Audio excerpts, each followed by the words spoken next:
YCP ప్రభుత్వంపై ఓ volunteer ఘాటు వ్యాఖ్యలు చేశారు. కర్నూలు జిల్లా కౌతాళం మండల కేంద్రంలో మంత్రాలయం టీడీపీ అభ్యర్థి రాఘవేంద్రరెడ్డి పరిచయ కార్యక్రమం నిర్వహించారు. ఈ సందర్భంగా వైసీపీకి ఓటు వేయొద్దని, టీడీపీకి ఓటు వేసి గెలిపించాలంటూ జంపాపురం గ్రామ వాలంటీర్ బసప్ప అన్నారు.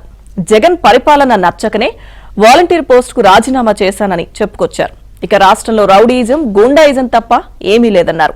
చంద్రబాబు సీఎం అయితేనే రాష్ట్రంలో యువతకు ఉద్యోగాలు వస్తాయన్నారు. గూండాయిజం, రౌడీయిజం జరుగుతుంది. పులివెందులో దళితుడు ప్రశ్నించినందుకు రాళ్లతో కొట్టి చంపేశారు. No police, no case.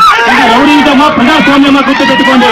Anantapuram జిల్లాలో కదిరి నియోజకవర్గంలో ఒక ముస్లిం సోదరుడు భూకబ్జా చేస్తే జగన్ దగ్గరికి వెళ్ళినా కూడా న్యాయం జరగడం లేదు. ఇది గూండాయిజమా, ప్రజాస్వామ్యమని మీరు గుర్తుపెట్టుకోవాలి. బాపట్లలో ఒక మహిళను ర్యాగింగ్ చేసినందుకు ఆ మహిళ తమ్ముడు ప్రశ్నించినందుకు పెట్రోల్ పెట్టి తగలబెట్టారు. ఇది గూండాయిజమా, రాజరికమా, ప్రతి ఒక్కరు గుర్తుపెట్టుకోండి. అలాగే 5 సంవత్సరాలుగా ఈ జగనన్న ప్రభుత్వంలో నిధులు లేవు, నియామకాలు లేవు, అభివృద్ధి లేదు, ప్రత్యక్ష ఉద్యోగాలు లేవు, పెట్టుబడులు లేవు. ఇది మనం గుర్తు పెట్టుకోండి. మే 13వ తారీఖున మంత్రాలయం అభ్యర్థి అయినటువంటి రాఘవేంద్ర రెడ్డికి చేతులు పెరిగి పట్టి తెలియజేస్తున్నాను.